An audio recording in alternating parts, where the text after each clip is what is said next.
Alors, pendant que le vidéoprojecteur chauffe, je vais me permettre de présenter Benedetta Zaccarello, qui est chargée de recherche au CNRS, membre de l'ITEM, où elle dirige l'équipe Valérie.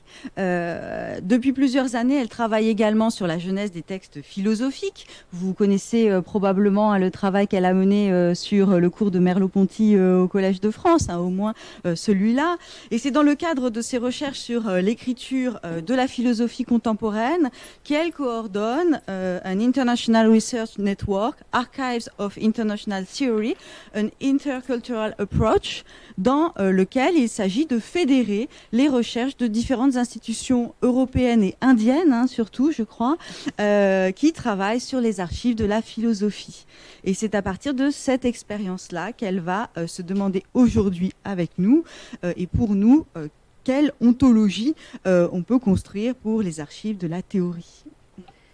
Merci beaucoup Valérie Tess, merci beaucoup l'École des Chartes, l'École normale, les UR translitérés et les organisateurs de ce magnifique colloque pour cette belle invitation. C'est un honneur et je suis aussi particulièrement heureuse d'être en ouverture dans les prolégoménats théoriques. Vous allez voir, il y a déjà des échos avec ce qu'on a entendu avant moi, mais à partir d'une perspective assez théorique. Néanmoins, quelque part, cette présentation, elle est l'aboutissement de certaines activités de recherche que j'ai pu mener, notamment, comme Valérie le rappelait, mon travail sur l'écriture de la philosophie, mais aussi un travail de réflexion sur les archives qui a donné lieu à un article dans le volume qu'on vient de citer, Dialoguer l'archive, édité par Isabelle Alfandari, où j'ai publié un texte en collaboration avec des conservatrices des archives nationales. Je reviendrai sur ces textes indirectement et aussi cette présentation évidemment porte la trace du travail mené dans le cadre du projet de International Research Network.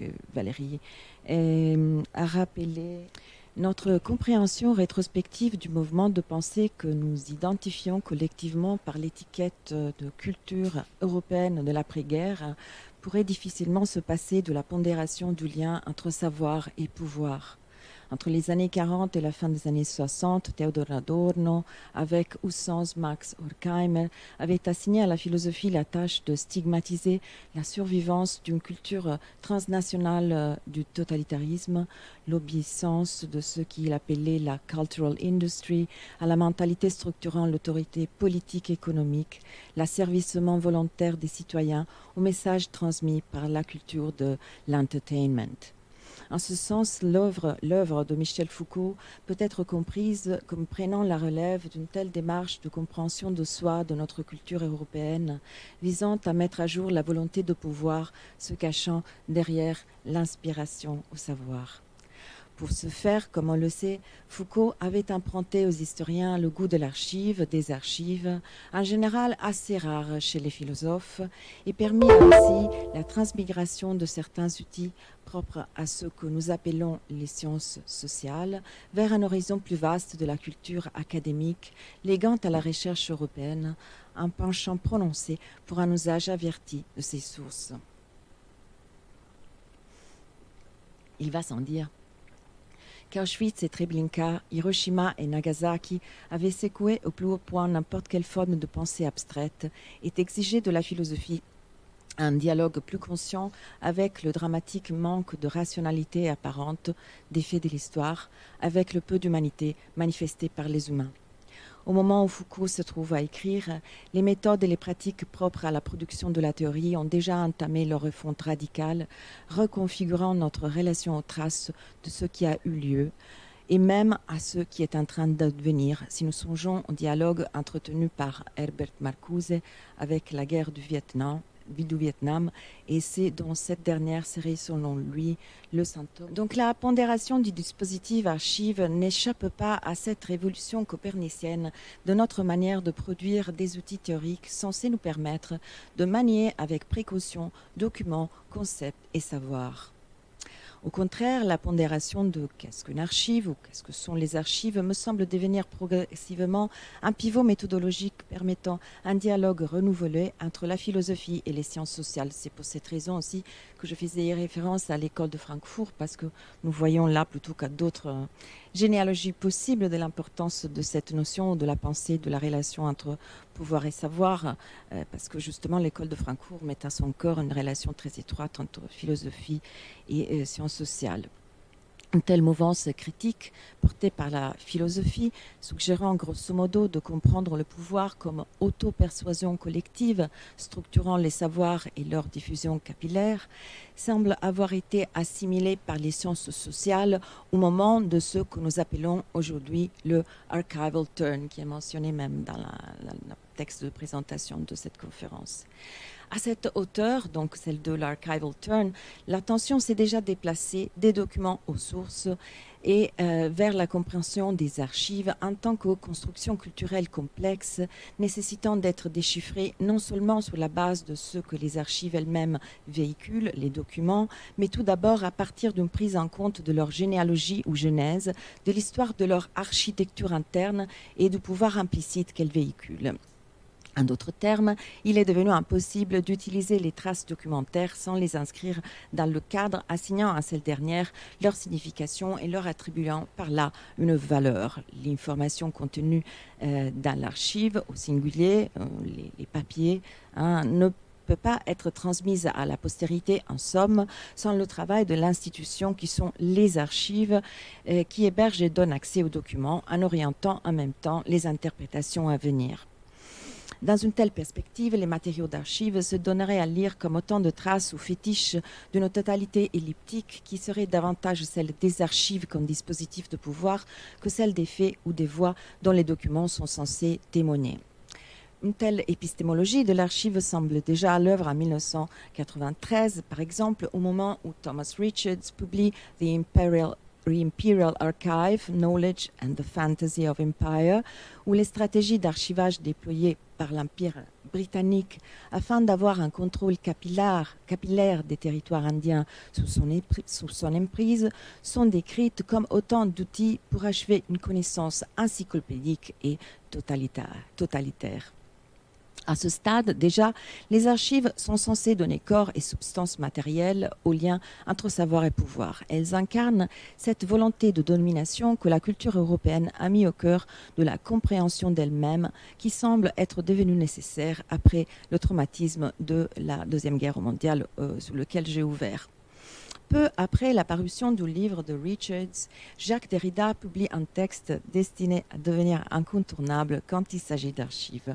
Publié en 1995, après la conférence en 1994, sous le titre Mal d'archives, une impression freudienne, traduit en anglais l'année suivante, ce texte connaît une ample circulation à travers différents pays, grâce à sa traduction en anglais surtout, et à travers différentes disciplines, alimentant un vaste débat sur la nécessité de déconstruire le dispositif des archives en tant qu'outil de fabrication d'une autonarration des pouvoirs institutionnels. Archive Fever, la traduction de 1996, deviendra rapidement un texte très contagieux dans la tentative de construire un parallèle entre les archives et le subconscient d'une culture ou d'une civilisation. Ce qui fait le succès de ce texte, comme on le sait, est le lien que le philosophe y établit entre les documents, le lieu de leur conservation et le pouvoir institué par ce même dispositif. Manifestement, ce que Derrida met à l'objet de son analyse ne sont pas les archives en elles-mêmes, mais notre regard qui en fait les reliques d'une vérité perdue, les traces de faits supposés objectifs. Comme on le sait, pour ce faire, Derrida, on vient de l'entendre sur un angle un peu différent, Derrida nous renvoie à l'étymologie du mot qu'il fait remonter, lui, au grec archeion, désignant précisément, c'est important pour notre présentation, l'édifice où résident les archontes. Les archontes étant à leur tour les sujets du arché, entendu, compris par Derrida, à la fois comme pouvoir et autorité, commandement et commencement. Ce qui est transmis comme ayant eu lieu d'abord, le passé qui est désigné comme commencement par le regard rétrospectif du présent, a implicitement le pouvoir de donner la règle et de le faire sans être aperçu, sans s'afficher en tant qu'autorité. Mais la création des archives aurait à voir aussi, selon Derrida, avec ce qu'il appelle la consignation, à savoir le lien implicite entre chaque document et chaque collection. Le loi de non-contradiction, de consistency, structurant les archives. Cette loi de consignation déterminerait à l'avenir ce qu'un document, une collection est, sous la base de ce à quoi il ou elle, documents aux collections appartiennent, et à partir d'un tel encadrement instituerait la signification et la valeur de cette même pièce. Or, ce sort jeté sous la notion d'archive a hanté notre pensée des archives et de l'archive circulant même au-delà des frontières de la pensée européenne. Nous pouvons songer ici à l'usage qui en fait notamment Achille Mbembe. Au commencement des années 2000, Mbembe reprend plusieurs éléments de la théorie de Derrida, c'est ces conversations de 2002 qui ont été évoquées du point de vue de Derrida à l'instant. Au commencement des années 2000, Mbembe reprend plusieurs éléments de la théorie de Derrida pour réfléchir sur l'essor du pays où se trouve à travailler l'Afrique du Sud, ainsi que ce qui est en train de se passer à d'autres endroits du continent africain. Dans The Power of the Archive and Its Limits, 2002, Mbembe décrit les archives comme un objet hanté, à la fois intrinsèquement matériel et instituant un imaginaire. Les archives y sont décrites comme donnant lieu à un culte chronophage, c'est une expression du philosophe, célébré par la violence intrinsèque de l'État. The Archive devient ainsi un cimetière, un espace quasi magique qui ne cesse de nous hanter et auquel nous serons ainsi soumis, comme vous le voyez de la citation qui est derrière moi. En effet, le sacré n'est-il pas ce qui a été séparé et distingué du profane? En ce sens, les documents contenus dans l'archive sont sans doute des objets retirés de leurs usages initiaux et séparés du quotidien, rangés selon des critères d'archivabilité. Or, de tels trésors deviendraient en somme précieux et doués de pouvoir au moment de leur retranchement de l'horizon de sens et de vie qui aurait donné lieu à leur production. Au moment de leur réapparition en tant que fantômes, revenants, reliques, ils enterraient notre propre imaginaire, étant entre-temps devenus indestructibles. En effet, selon Mbembe, le fait de pouvoir éventuellement brûler, paradoxalement, ne ferait qu'accroître un tel pouvoir de hantise. Chez Mbembe, comme chez Derrida, c'est donc l'assemblage des fragments, c'est la constitution en architecture des archives qui, en suggérant le sens à assigner aux documents inférait implicitement des objets de pouvoir et des sources inconscientes d'un imaginaire nous dominant. Donc, je vais synthétiser la citation que vous avez derrière moi. Les archives seraient un montage des fragments qui donnerait une illusion de totalité, de continuité. Et il est intéressant, à nos fins, de souligner comment cela est décrit par Mbembe dans les termes d'un procès architectural, comme si le temps tissait l'archive en composant une structure, un édifice architectural. Et cela, pour Mbembe, a une dimension politique et qui est en quelque sorte représenté par le fait d'être censé appartenir à tout le monde, à la communauté du temps, the community of time, à laquelle évidemment chacun de nous pense appartenir. Donc cette appartenance collective à la fois de notre communauté aux archives et des archives à nous, ne fait que disséminer un imaginaire qui, selon Mbembe, a largement à faire avec la mort. C'est la fin de la citation.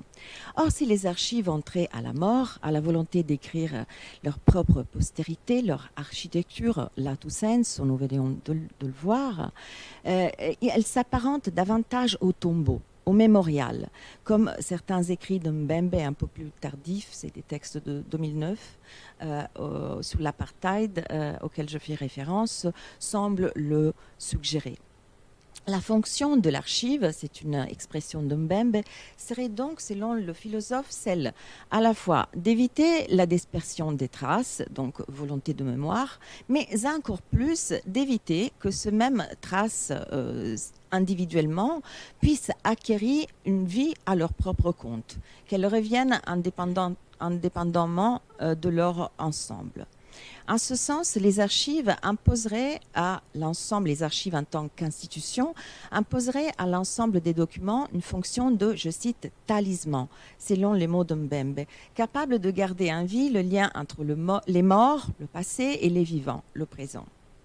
Or, justement, à mon sens, une telle image, celle des archives talisman, nous permet néanmoins de comprendre deux aspects de l'objet archive, au pluriel et au singulier. D'une part, leur matérialité, car le talisman est un objet, c'est un artefact. D'autre part, leur caractère dialogique. Le talisman est un objet qui est donné à un tiers et dont la valeur magique s'établit justement dans cette relation. Relation qui, en même temps, je le souligne, retranche ce même objet de tout usage quotidien. Donc, ces deux aspects, la nature dialogique et l'aspect matériel des archives, ces deux aspects, à mon sens, sont cruciaux dans la pondération de l'objet archives, pluriel au singulier, et cela peut nous permettre néanmoins d'envisager, c'est la deuxième partie de ma présentation, après cette pars destruens où j'ai essayé de montrer l'ontologie propre à cette pensée de l'archive qui structure l'époque de l'archival turn. Là, je vais passer à ma pars construens et essayer de voir comment, à partir de ces mêmes considérations, on peut inverser notre compréhension de l'ontologie, d'une ontologie possible à associer à l'archive et à l'architecture des archives. La notion d'archive talisman proposée par Mbembe nous suggère en effet deux traits. Je le disais, la matérialité des traces, leur aspect dialogique. Ces deux traits peuvent, à mon sens, être employés pour faire apparaître justement un pouvoir qui me semble avoir été très fortement relativisé, sous-estimé, même oublié par ces deux grands penseurs. C'est le pouvoir créatif du lecteur. Et ici, je propose de comprendre la fonction lecteur dans un sens très large, qui, d'un côté, inclut les tout premiers lecteurs, à savoir les acteurs de la conservation des archives, les collègues archivistes. De l'autre, le pouvoir du lecteur peut être compris comme celui des publics qui vont ultérieurement bénéficier de l'accès à ces archives. Dans un cas comme dans l'autre, si nous prenons en compte le fait que la matérialité des archives ne peut qu'en convoquer des interprétations multiples et variées, que celles-ci ne peuvent qu'évoluer dans le temps et selon les perspectives qui orientent les usages, nous pouvons parvenir à une ontologie que je souhaiterais être davantage mouvante, diachronique et, comme nous allons le voir en fin de cette présentation, virtuelle, qui se prête mieux, à mon sens, à décrire le type de documents et d'archives que j'ai mis moi-même à l'objet de mes activités de recherche depuis un certain nombre d'années. Donc, évidemment, j'ai fait référence à d'autres auteurs et j'ai essayé de montrer comment cette ontologie peut être comprise comme en quelque sorte spéculaire et même symétriquement opposée à celle qui me semble régir la notion d'archive que j'ai décrite jusque-là, émergeant de la théorie propre à l'époque du archival turn. Il me semble tout d'abord qu'implicitement la logique de l'archive ou de l'objet archive mise à l'œuvre par Derrida Mbembe met à son cœur le geste instituant, la création d'un imaginaire à l'usage de la postérité, comme si une telle action était d'une part actée une fois pour toutes de manière irrépétable, comme si elle était un incipit, une origine, et que ce geste inaugural ne pouvait trouver de légitimité et de pouvoir que dans la macrostructure du pouvoir étatique. En réduisant à objet unitaire l'ensemble varié et hétéroclite à bien voir des documents, des collections, l'institution archive en dessinerait une fois pour toutes les frontières, comprises à la fois en tant que limite de ce qui appartient aux collections et en tant qu'horizon culturel national qui en encadrerait le pouvoir. Or, la recherche nous montre qu'à bien voir, ni l'un ni l'autre de ces acceptions de frontières des archives peut être considéré comme donné une fois pour toutes. Et pour préciser une telle idée, je fais référence à un ouvrage de Françoise Lemaire, avec qui j'ai écrit l'article que j'ai mentionné en ouverture de cette présentation et qui développe paradoxalement la notion de marge. C'est assez curieux, comme c'est sans doute un mot très cher à Derrida aussi, mais dans un tout autre sens et dans un ouvrage, j'ai eu peur, de 2015. Naviguer dans le monde archivistique, je cite Françoise Lemaire, conduit à explorer les marges perméables de multiples espaces. Juridiques, archives publiques, privées, fonctionnelles, archives diplomatiques, hospitalières, opérationnelles, archives intermédiaires, définitives, matérielles, archives orales, numériques ou historiographiques, archives de la Shoah, archives de soi. Ces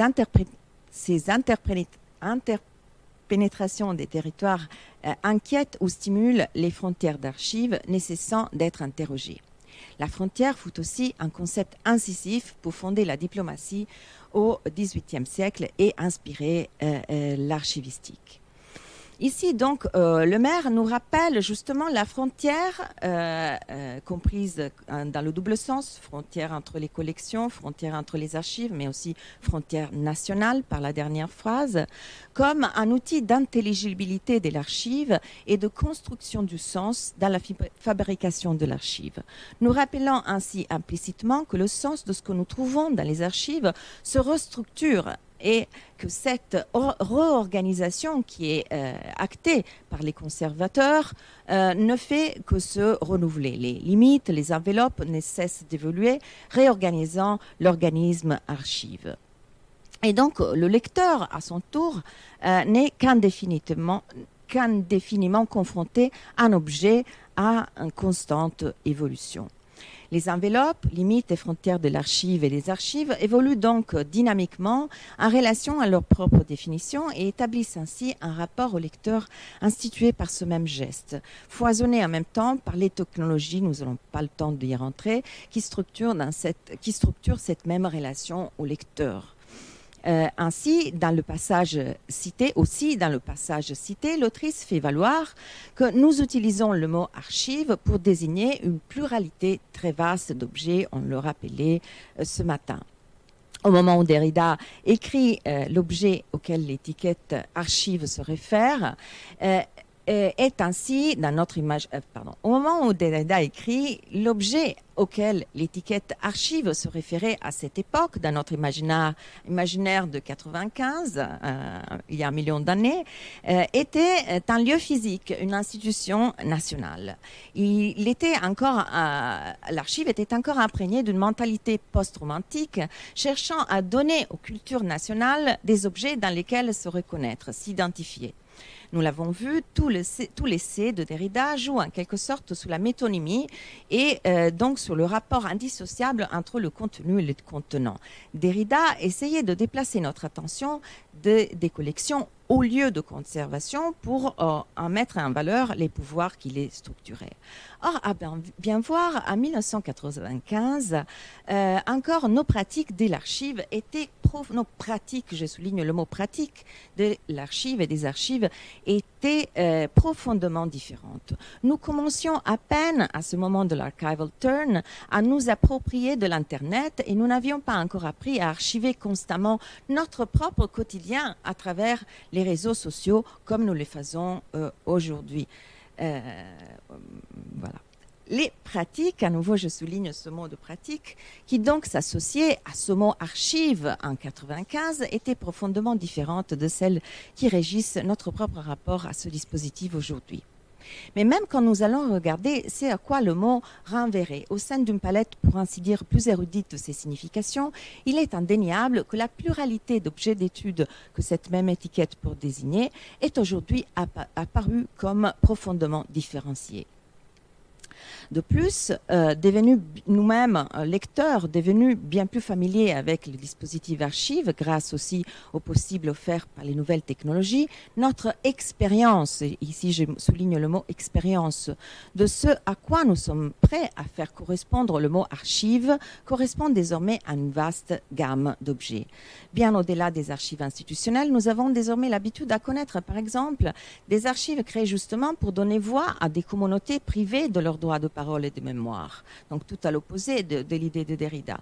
Mais aussi, et là je viens pour la toute dernière partie de ma présentation, aux archives sur lesquelles je travaille, mais aussi nous sommes devenus familiers avec les archives dites intellectuelles qui portent la trace du travail d'un individu et nous montrent le derrière les coulisses de ces processus de conception, de verbalisation, de composition que nous connaissons à travers le monument qu'est l'œuvre confiée au public à travers son édition. Ici, nous pouvons bien sûr retomber dans la tentation post-traumatique de voir le manuscrit et les brouillons comme la trace d'un grand esprit capable à son tour d'incarner l'âme d'une nation et le potentiel d'une langue. C'est ce dont témoigne en effet l'histoire des premières archives gardant ces manuscrits d'écrivains qui, effectivement, ont pérennisé l'œuvre d'écrivains particulièrement admirés de leur vivant et nous ont permis, par exemple, de garder les manuscrits. Il s'agit donc d'un réseau d'archives des théoriciens, philosophie, sciences humaines et sociales, sciences de la nature, exactes, en provenance, comme Valérie le rappelait, de plusieurs pays, de plusieurs langues, donc. Et il s'agit aussi d'une approche qui cible davantage les réseaux plutôt que les individualités. Je pense que dans la production scientifique, c'est notre propre expérience qui nous l'apprend, est particulièrement sensible, cible davantage les échanges plutôt que les éléments d'originalité et les déplacements liés à l'exercice du métier, des métiers de chercheurs, de penseurs, avec une attention particulière portée au phénomène de multilinguisme et d'interculturalité. Il est facile d'observer le caractère intrinsèquement transnational et transculturel des archives de la théorie. La recherche archivistique sur les manuscrits, correspondances, notes personnelles de philosophes ou de scientifiques témoigne du fait que l'élaboration de la pensée conceptuelle est par sa nature plurilinguistique et hybride. Les innovations théoriques passent toujours par des phénomènes de croisement et d'hybridation entre diverses traditions, entre des horizons culturels, des écoles de pensée, des expériences et des sphères linguistiques variées. Ainsi, l'étude de ce genre de documents d'archives mettent à jour des lignes politiques alternatives, irréductibles aux frontières nationales, disciplinaires ou communautaires. Les archives de la théorie nous donnent à voir le rôle de passeur du philosophe ou du scientifique qui s'y dessine sous les traits d'un voyageur, d'un traducteur, d'un médiateur culturel. Mais aussi, ils font apparaître la nature dialogique de la production du discours théorique, les échanges entre confrères, entre enseignants, étudiants, et même le dédoublement des auteurs qui s'auto-traduisent pour présenter une conférence dans un autre pays. Pareillement, les enjeux contemporains liés à la constitution et à la conservation des archives de l'écriture théorique s'affirment comme résolument transnationaux et transculturels. Je n'aurai pas le temps de détailler, par exemple, l'exemple de ce qui se passe en Inde, où très souvent sont des institutions étrangères qui financent et fournissent un know-how à la création d'archives numériques, par exemple. Les documents archivistiques sont rassemblés, classés, partagés, conservés et interprétés par-delà les frontières nationales ou linguistiques. Songeons au corpus Wittgenstein, mais même à Rousseau, dont on entendra parler plus tard, où, si je comprends bien, les manuscrits sont disséminés physiquement sous plusieurs lieux, mais qui se réunissent dans un lieu virtuel qui les rassemble à travers les espaces nationaux. C'est ainsi que donc la perspective que j'ai fait la mienne, que j'essaie de développer à travers le projet Haïti, a ambition de mettre en valeur les enjeux intersubjectifs et les dynamiques transculturelles reliant différentes traditions de pensée à travers l'étude des archives et manuscrits qui importent la mémoire. Or, une telle conception du continuum de la fabrication de l'archive à travers une telle multiplicité de sujets et variété des matériaux me semble s'opposer à la critique de l'institution archive telle qu'on l'a vue à travers Derrida et Mbembe. En cela, la perspective proposée par mon regard sous les traces de la production du discours théorique s'apparente davantage à une perspective génétique sur les archives elles-mêmes, comprise comme trace d'un travail en évolution permanente, marqué par un rapport implicite au lecteur et ancré dans une pratique d'échange et de relation aux sources que les documents de travail trahissent systématiquement. Pour conclure et donner une image de ce qui pourrait, de comment nous pourrions nous représenter par une image cette ontologie à laquelle le projet fait référence, je voudrais m'appuyer sur un texte de mon bien-aimé Paul Valéry. Cette image dont je vais vous parler dans un instant nous parle d'une virtualité de l'architecture. Je rappelle ici qu'effectivement, on ne peut pas comprendre, par exemple, la théorie proposée par Derrida, la théorie de la consignation, sans prendre en compte, quand le philosophe le fait, la virtualité de l'archive qui n'est jamais exposée tout le temps, jamais exposée d'un coup dans son ensemble. Or, effectivement, Valéry nous parle pas d'archives, mais il nous parle d'architecture. Et dans un dialogue de 1937, Eupalinos, ou l'architecte, il propose de comprendre l'édifice lui-même, pas l'archive, non pas comme un objet fait des pierres, mais comme un organisme dont les tissus seraient des différentes expériences. À la fois, Eupalinos explique à Socrate, l'autre personnage de ce dialogue de 1937, que le temple que lui-même Eupalinos, en tant qu'architecte, a construit, n'est que le souvenir d'une fille de Corinthe. Mais aussi, Valéry, à travers la voix d'Eupalinos, va nous expliquer que ce qu'il conçoit comme l'édifice n'est pas tellement un objet fait des pierres, mais la stratification des mémoires, des expériences que chaque visiteur va avoir de cette même matrice d'expérience qu'est l'édifice. Et je viens à la citation de Valéry. Ne semblerait-il pas que l'espace primitif était substitué par un espace intelligible et changeant, ou plutôt que le temps lui-même t'entourait de toutes parts? Ne vivais-tu pas dans un édifice mobile, tu, visiteur de cet temple, de cette architecture, ne vivais-tu pas dans un édifice mobile, sans cesse renouvelé et reconstruit en lui-même? N'était-ce pas une plénitude changeante, analogue à une flamme continue? Toute cette mobilité forme comme un solide. Je répète, toute cette mobilité forme comme un solide. Elle semble exister en soi, comme un temple bâti autour de ton âme, mais tu peux sortir et t'en éloigner, tu peux rentrer par une autre porte. Voilà, cette image de Palinos, de qu'est-ce que un édifice, une architecture pour Valéry, me semble bien exemplifier cette architecture mouvante, cette image après coup d'un objet que nous nous faisons à partir d'une pluralité différente d'expériences. Et cela, j'y reviendrai avec plus de temps sans doute à un autre moment, mais me semble servir une image fructueuse à la fois pour comprendre ce que j'appelle une ontologie dynamique, à savoir une ontologie basée sur la continuité des processus de production, du discours théorique, sur une redéfinition constante des enveloppes de l'archive, des descriptions des documents manuscrits, mais aussi une conception dialogique de la théorie. Je vous rappelle le dialogue qui se tisse entre le visiteur et l'architecte en passant par cette matrice d'expérience qu'est l'édifice. Une conception dialogique de la théorie qui met en valeur la relation entre sujets, la situation de leur échange et leur interaction avec les contextes culturels. Et pour finir, une approche relationnelle à l'archive qui prend en compte, pour définir qu'est-ce qu'une archive, la relation entre sujet et corpus, la relation entre lecteur et conservateur, entre lecteur et chercheur même, comme nous savons que parfois, en décrivant les limites d'un dossier génétique ou reconstituant une archive, nous-mêmes, les chercheurs, nous sommes les créateurs d'un objet que nous sommes prêts à appeler archive. Merci beaucoup.